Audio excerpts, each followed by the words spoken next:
ॐ श्री गणेशाय नमः।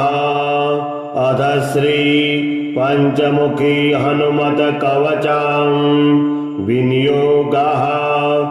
ॐ अस्य श्री पंचमुखी हनुमत कवच स्तोत्रस्य श्रीरामचंद्र ऋषिः अनुष्टुप् छन्दः।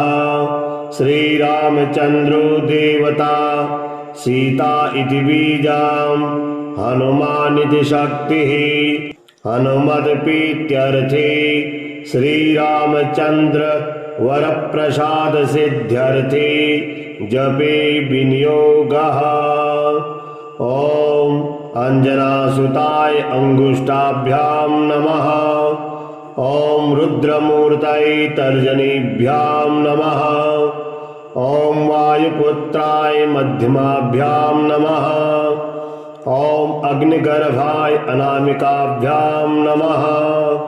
ॐ रामदूताय कनिष्ठिकाभ्यां नमः। ॐ सीताशोकनिवारणाय करतलकरपृष्ठाभ्यां नमः। ॐ अंजनासुताय हृदयाय नमः। ॐ रुद्रमूर्तये शिरसे स्वाहा। ॐ वायुपुत्राय शिखायै वषड। ॐ अग्निगर्भाय कवचाय हुं।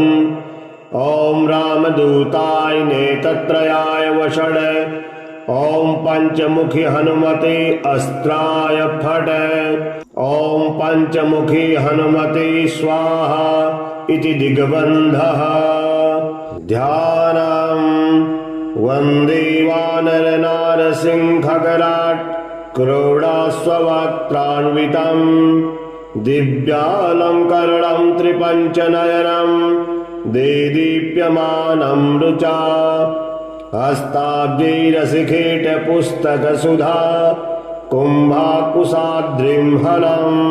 खड्वाङ्गं फणिभूरुहं दशभुजं सर्वारिवीरापहम्।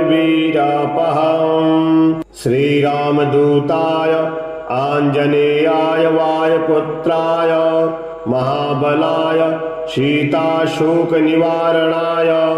महाबलप्रचण्डाय लङ्कापुरीदहनाय फाल्गुनसखाय कोलाहलसकल ब्रह्माण्ड विश्वरूपाय सप्तसमुद्रान्तरालङ्घिताय पिङ्गलनयनायामितविक्रमाय सूर्यबिम्बफलसेवाधिष्ठितपराक्रमाय सञ्जीवन्या अंगदलक्ष्मण महाकविसैन्यप्राणदात्री दशग्रीवविध्वंसनाय रामेष्टाय सीतासहित रामचन्द्रवरप्रसादाय षड्प्रयोगागम पंचमुखी हनुमन्मन्त्रजपे विनियोगः।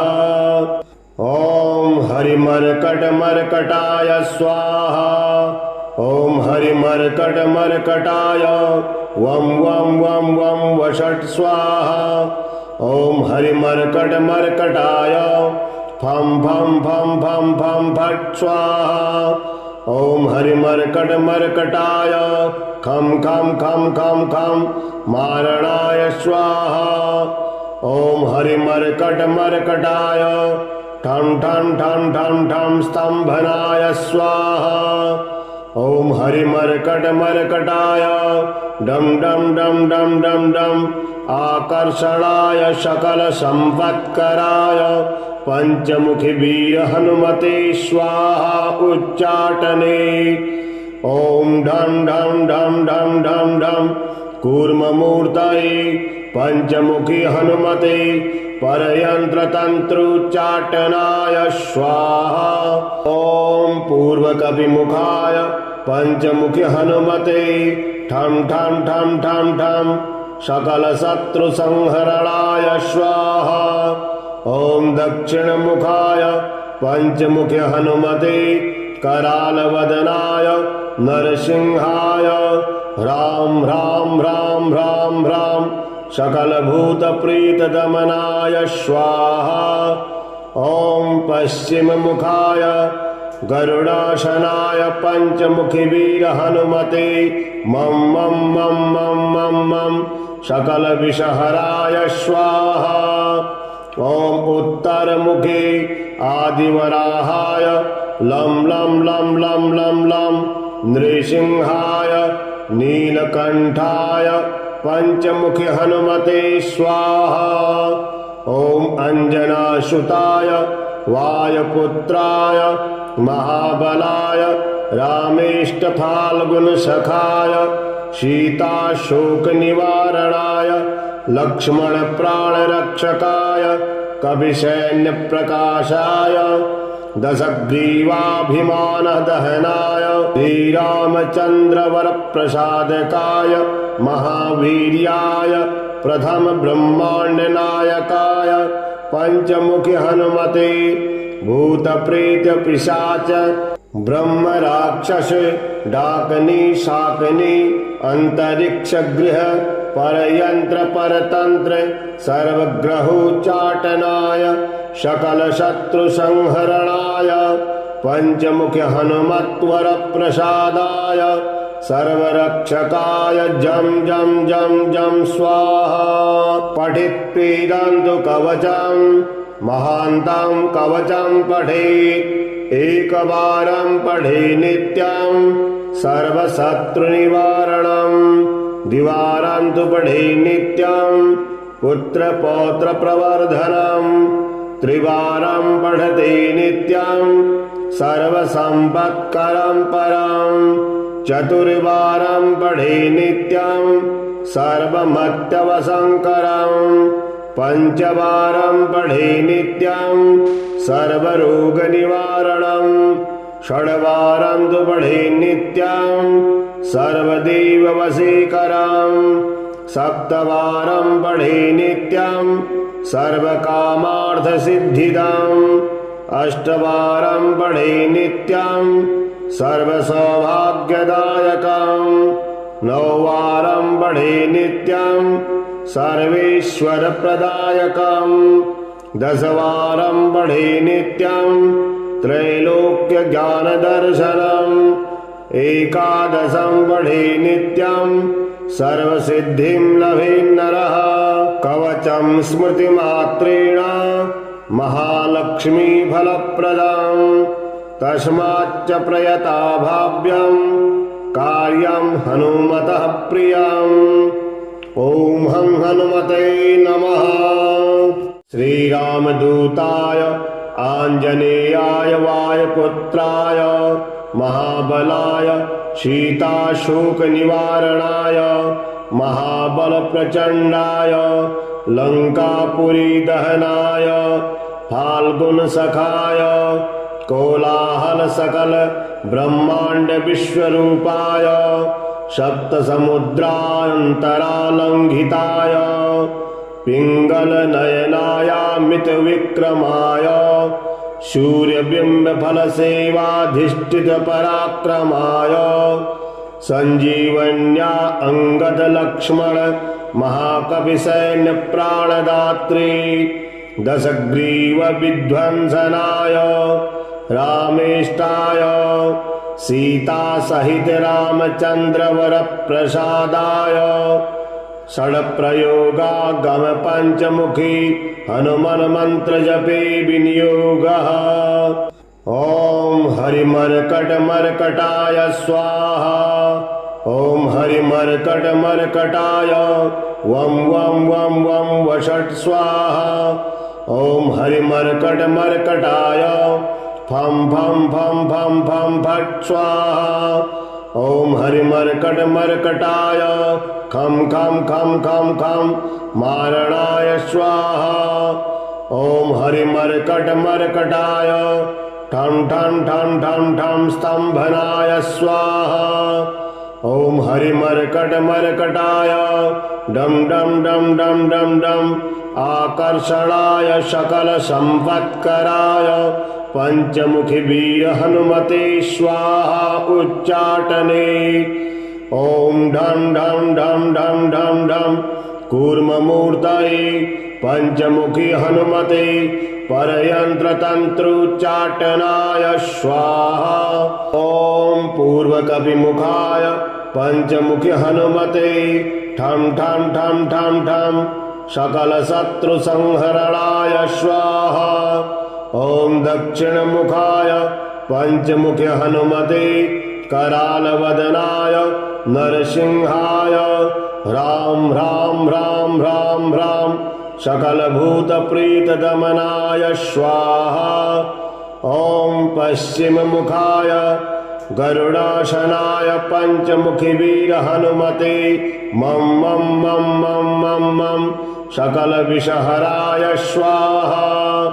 ॐ उत्तरमुखे आदिवराहाय लं लं लं लं लं लं नृसिंहाय नीलकंठाय पंचमुखी हनुमते स्वाहा।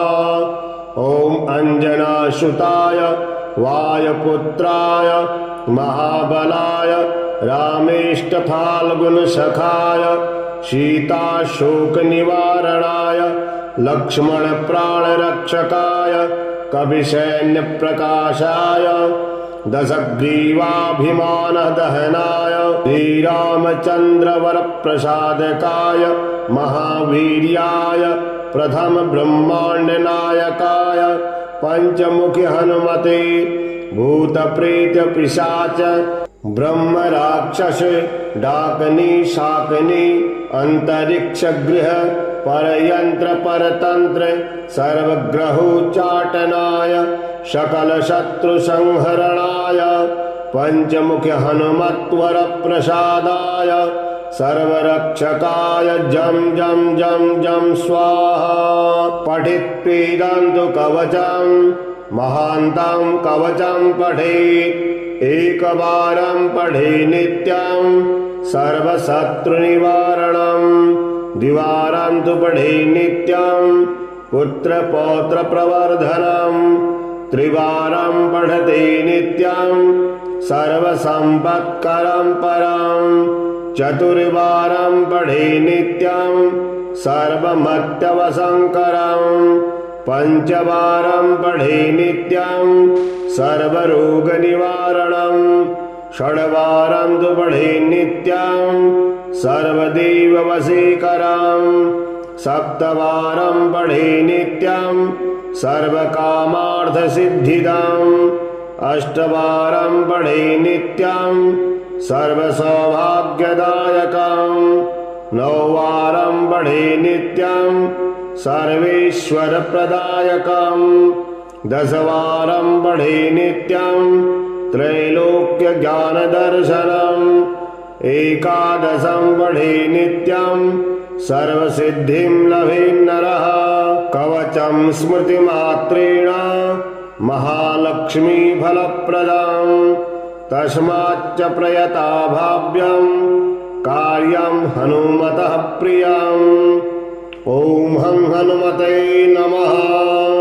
श्रीरामदूताय आञ्जनेयाय वायुपुत्राय महाबलाय सीताशोकनिवारणाय महाबलप्रचण्डाय लङ्कापुरीदहनाय फाल्गुनसखाय कोलाहलसकल ब्रह्माण्डविश्वरूपाय सप्तसमुद्रान्तरालङ्घिताय पिङ्गलनयनायामितविक्रमाय सूर्यबिम्बफलसेवाधिष्ठितपराक्रमाय सञ्जीवन्या अंगदलक्ष्मण महाकविसैन्यप्राणदात्री दशग्रीवविध्वंसनाय रामेष्टाय सीतासहित रामचन्द्रवरप्रसादाय षड्प्रयोगागम पंचमुखी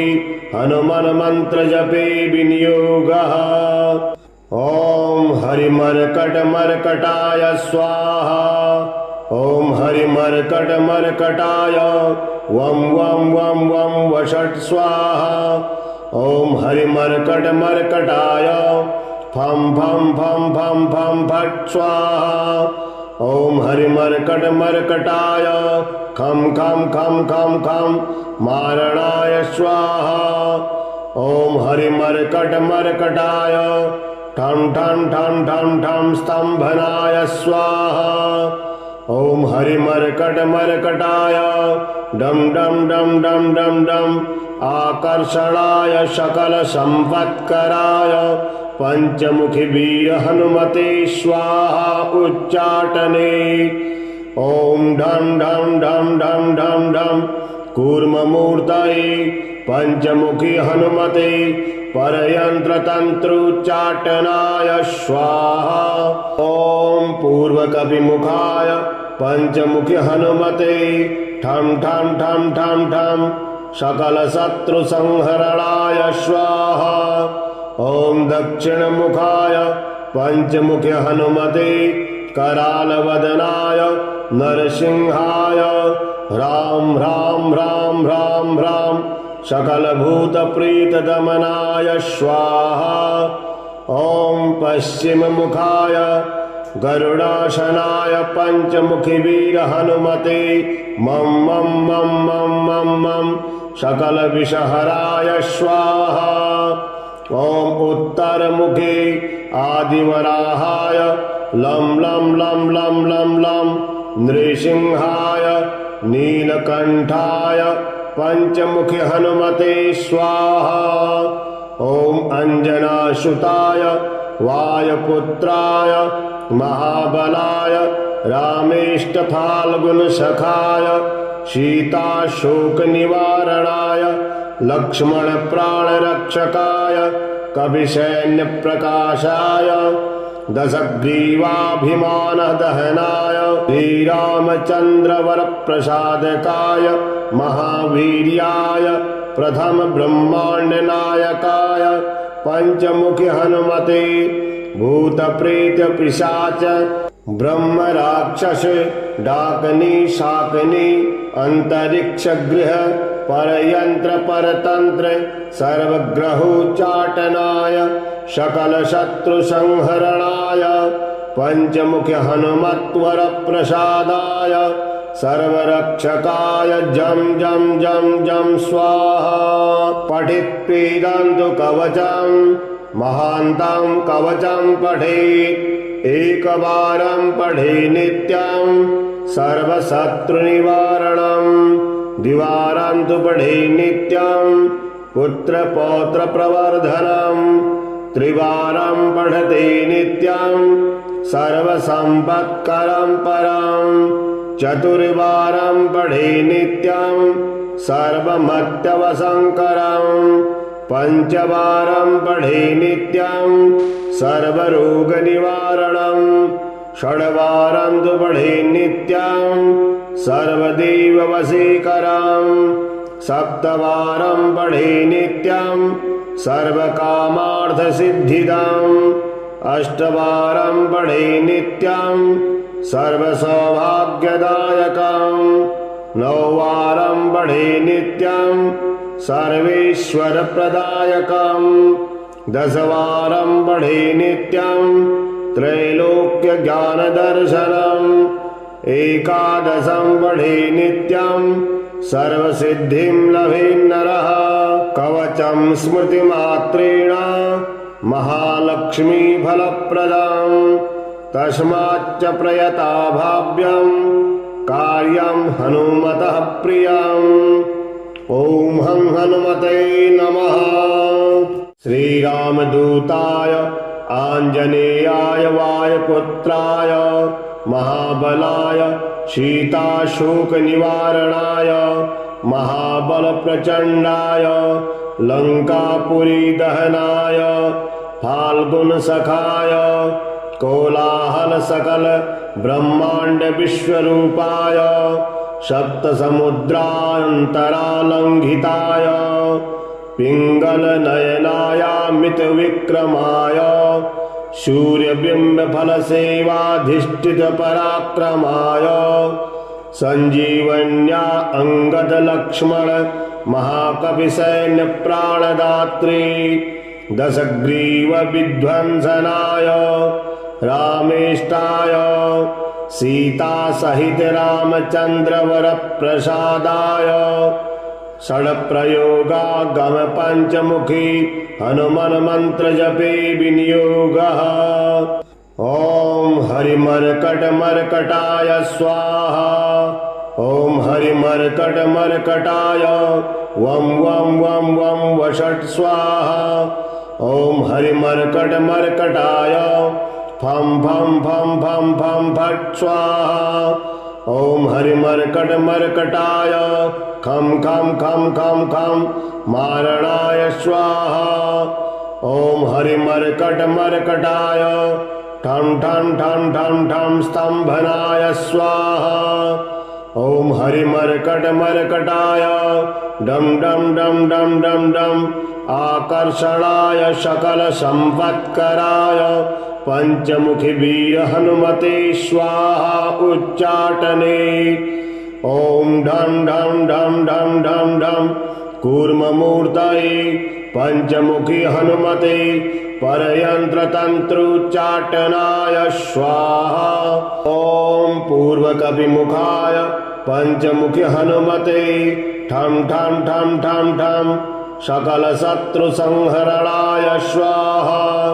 ओम दक्षिणमुखाय पंचमुखी हनुमते कराल वदनाय नरसिंहाय राम राम राम राम राम सकल भूत प्रीत दमनाय स्वाहा।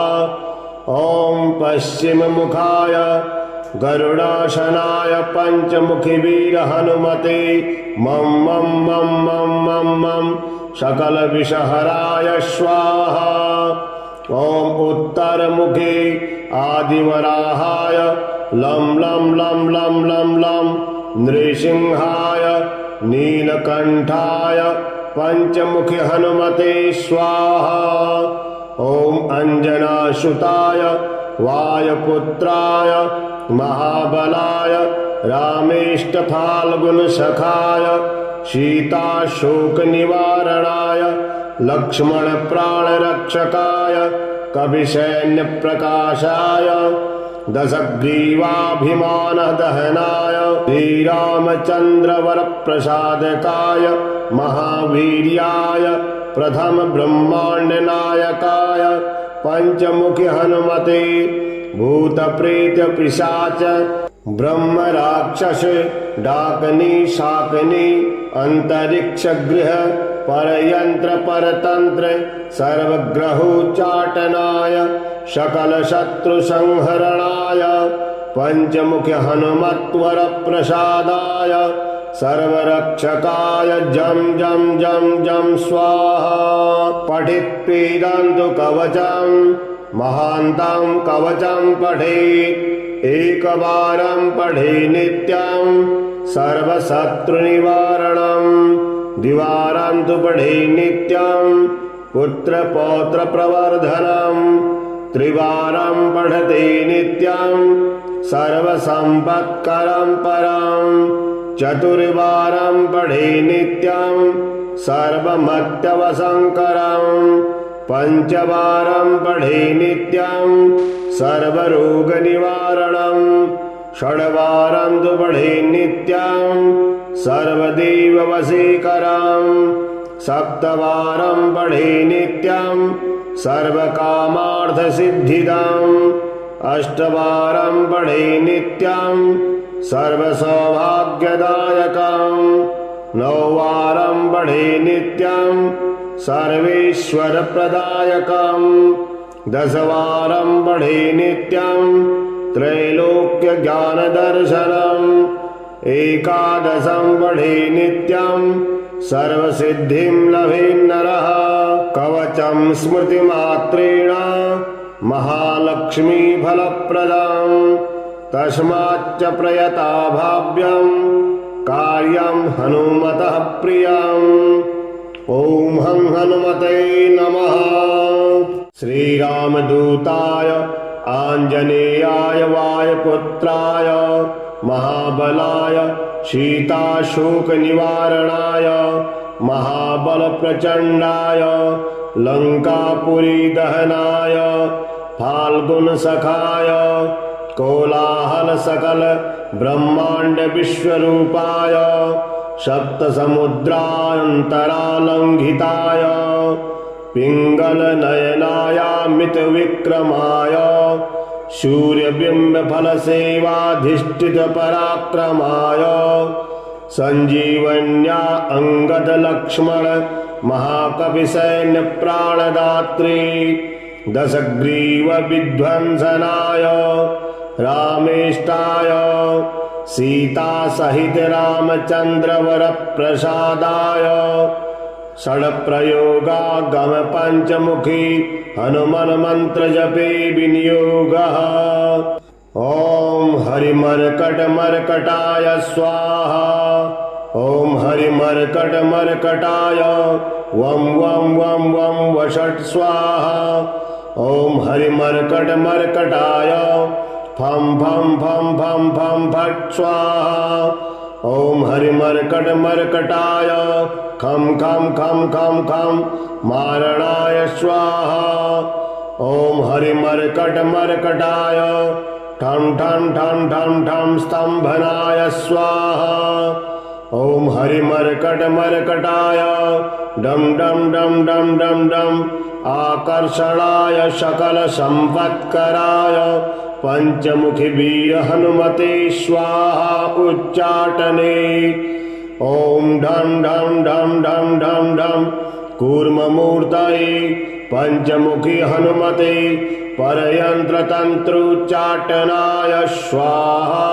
ओम पूर्वकविमुखाय पंचमुखी हनुमते ठम ठम ठम ठम ठम सकल शत्रु संहरणाय स्वाहा। ओम दक्षिण मुखाय पंचमुखी हनुमते कराल वदनाय नरसिंहाय राम राम राम राम राम सकल भूत प्रीत दमनाय स्वाहा। ओम पश्चिम मुखाय गरुडासनाय पंचमुखी वीर हनुमते मम मम मम मम मम मम सकल विषहराय स्वाहा। ओम उत्तर मुखे आदिवराहाय लम लम लम लम लम लम नृसिंहाय नीलकंठाय पंचमुखी हनुमते स्वाहा। ओम अंजनासुताय वायुपुत्राय महाबलाय रामेष्ट फाल्गुन सखाय सीताशोक निवारणाय लक्ष्मण प्राण रक्षकाय कवि सैन्य प्रकाशाय दशग्रीवाभिमान दहनाय श्रीरामचंद्र वर प्रसादकाय महावीर्याय प्रथम ब्रह्मांड नायकाय पंचमुखी हनुमते भूत प्रेत पिशाच ब्रह्म राक्षस डाकनी शाकनी अंतरिक्ष गृह परयंत्र परतंत्र सर्वग्रहोच्चाटनाय सकल शत्रु संहरणाय पंचमुखी हनुमत्वर प्रसादाय सर्वरक्षकाय जम जम जम जम स्वाहा। पठित पीडन्तु कवचम महान्तं कवचम पठेत् एकवारं पठे नित्यं सर्वशत्रुनिवारणं द्विवारं तु पठे नित्यं पुत्रपौत्र प्रवर्धनं त्रिवारं पठते नित्यं सर्वसंपत्करं परं चतुर्वारं पठे नित्यं सर्वमत्यवसंकरं पंचवारं पठे नित्यं सर्वरोगनिवारणं षड्वारं तु पठे नित्यं सर्वदेववशीकरं सप्तवारं पठे नित्यं सर्वकामार्थसिद्धिदम् अष्टवारं पठे नित्यं सर्वसौभाग्यदायकं नववारं पठे नित्यं सर्वेश्वरप्रदायकं दशवारं पठे नित्यं त्रैलोक्यज्ञानदर्शनम् एकादशं पठे नित्यं सर्वसिद्धिं लभेन्नरः कवचं स्मृतिमात्रेण महालक्ष्मी फलप्रदां तस्माच्च प्रयता भाव्यं कार्यं हनुमतः प्रियम्। ॐ हं हनुमते नमः। श्रीरामदूताय आञ्जनेयाय वायुपुत्राय महाबलाय सीताशोकनिवारणाय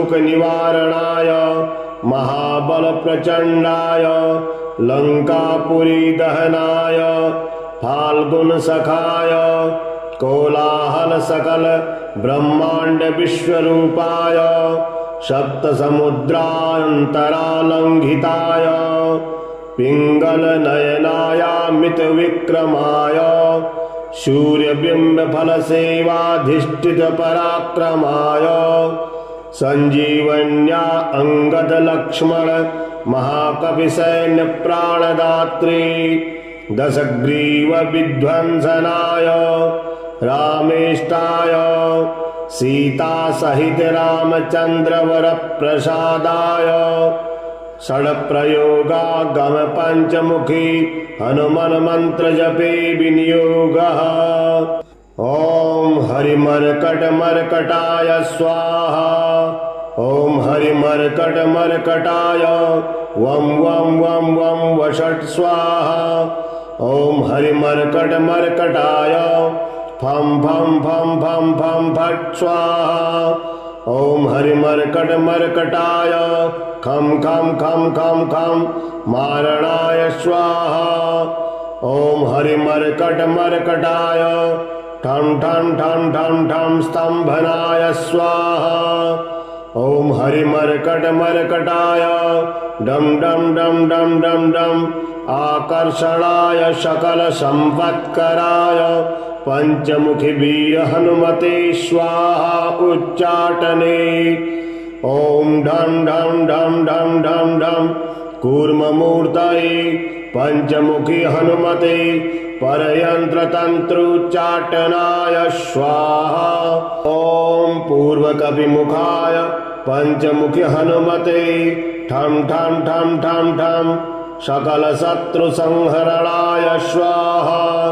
ओम दक्षिणमुखाय पंचमुखी हनुमते करालवदनाय नरसिंहाय राम राम राम राम राम सकलभूतप्रीतदमनाय स्वाहा।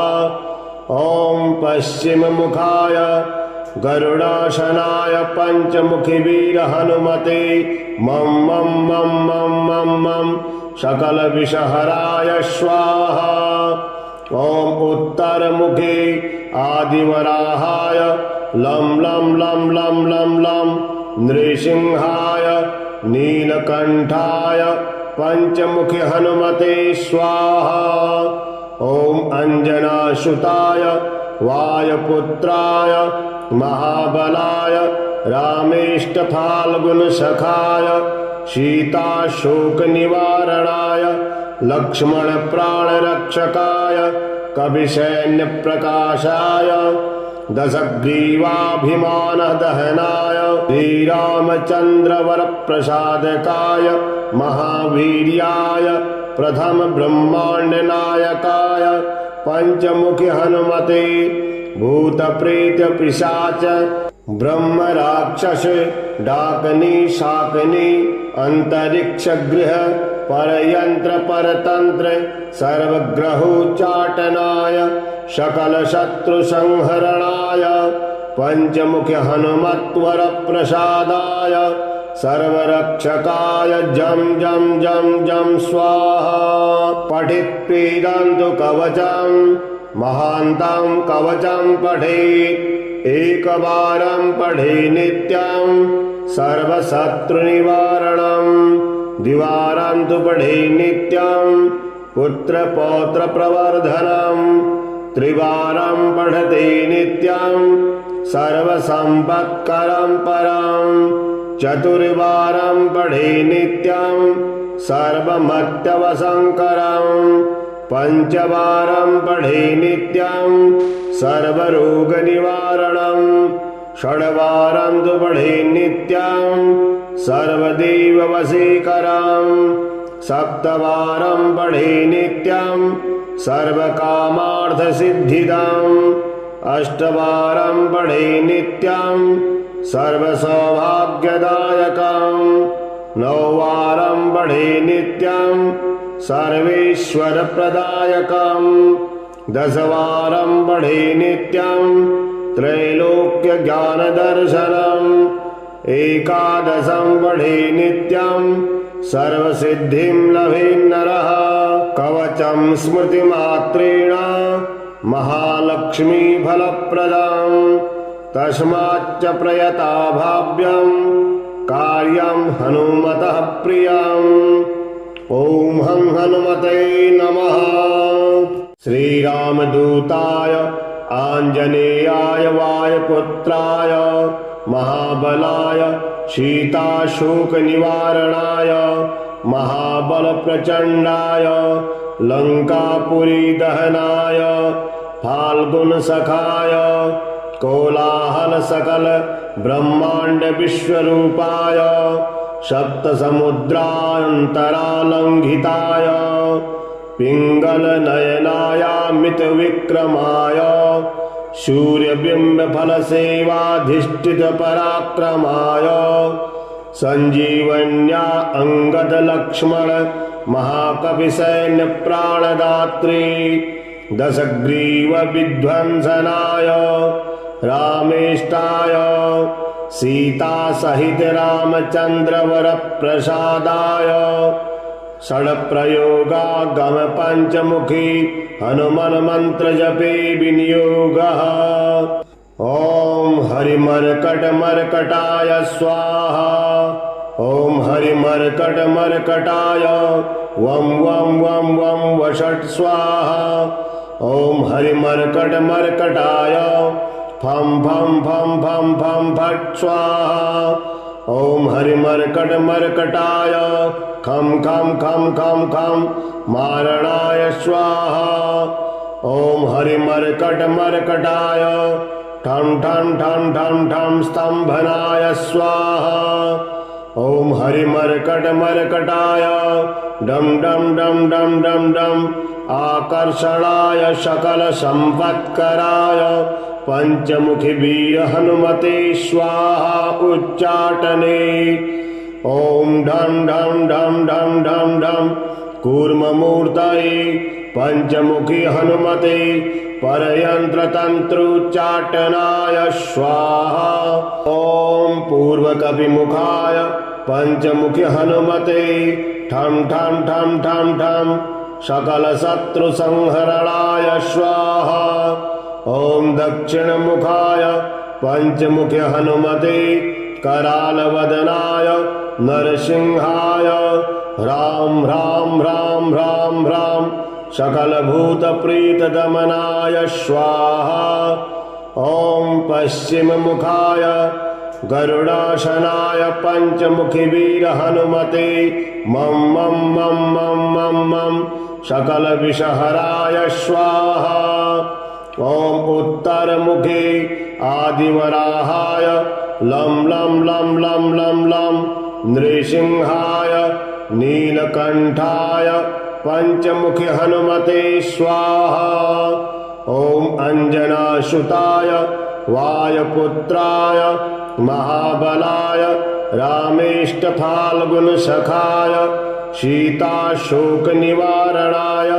लक्ष्मणप्राणरक्षकाय कविसैन्यप्रकाशाय दशग्रीवाभिमानदहनाय श्रीरामचन्द्रवरप्रसादकाय महावीर्याय प्रथम ब्रह्माण्डनायकाय पंचमुखी हनुमते भूतप्रेतपिशाच ब्रह्मराक्षस डाकनी शाकनी अंतरिक्षगृह परयंत्र परतंत्र सर्वग्रहोच्चाटनाय सकलशत्रुसंहरणाय पंचमुखी हनुमत्वर प्रसादाय सर्वरक्षकाय जं जं जं जं स्वाहा पठित्वेदन्तु कवचं महान्तं कवचं पठेत् एकवारं पठे नित्यं सर्वशत्रुनिवारणं द्विवारं तु पठे नित्यं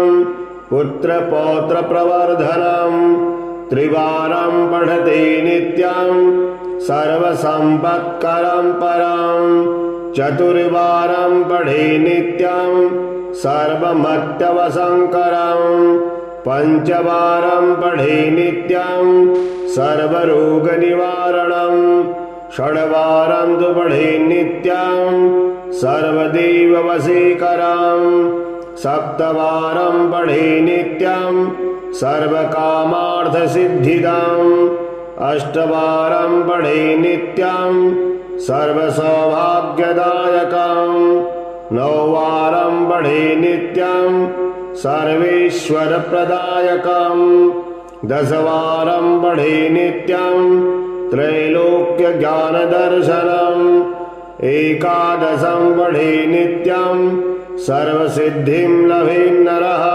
कवचं स्मृतिमात्रेण महालक्ष्मी फलप्रदं तस्माच्च प्रयता भाव्यं कार्यं हनुमतः प्रियम् ओम हं हनुमते नमः।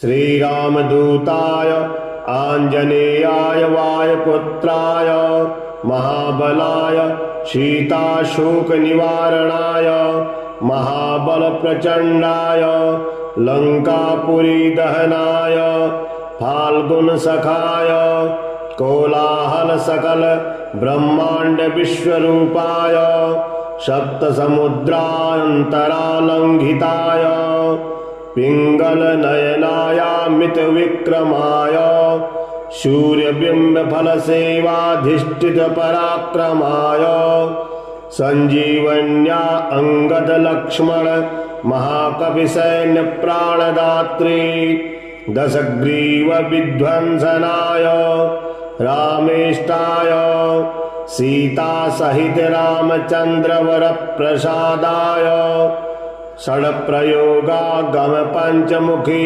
हनुमन्मन्त्रजपे विनियोगः।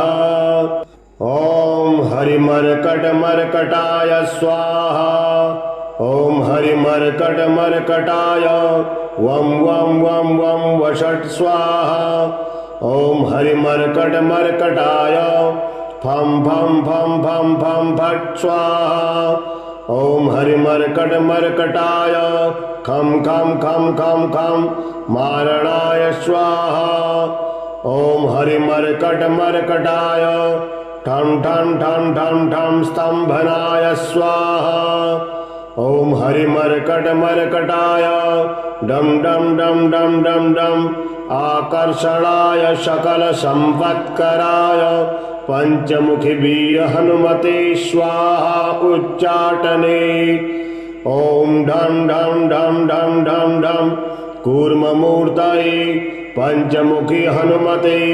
परयंत्रतंत्रोच्चाटनाय स्वाहा ओम पूर्वकपिमुखाय पंचमुखी हनुमते ठं ठं ठं ठं ठं सकल शत्रु संहरणाय स्वाहा ओम दक्षिणमुखाय पंचमुखी हनुमते करालवदनाय नरसिंहाय राम राम राम राम राम सकलभूतप्रीतदमनाय स्वाहा ओम पश्चिममुखाय गरुडासनाय पंचमुखी वीर हनुमते मम मम मम मम मम मम सकलविषहराय स्वाहा ओम उत्तरमुखे आदिवराहाय लं लं लं लं लं लं नृसिंहाय नीलकंठाय पंचमुखी हनुमते स्वाहा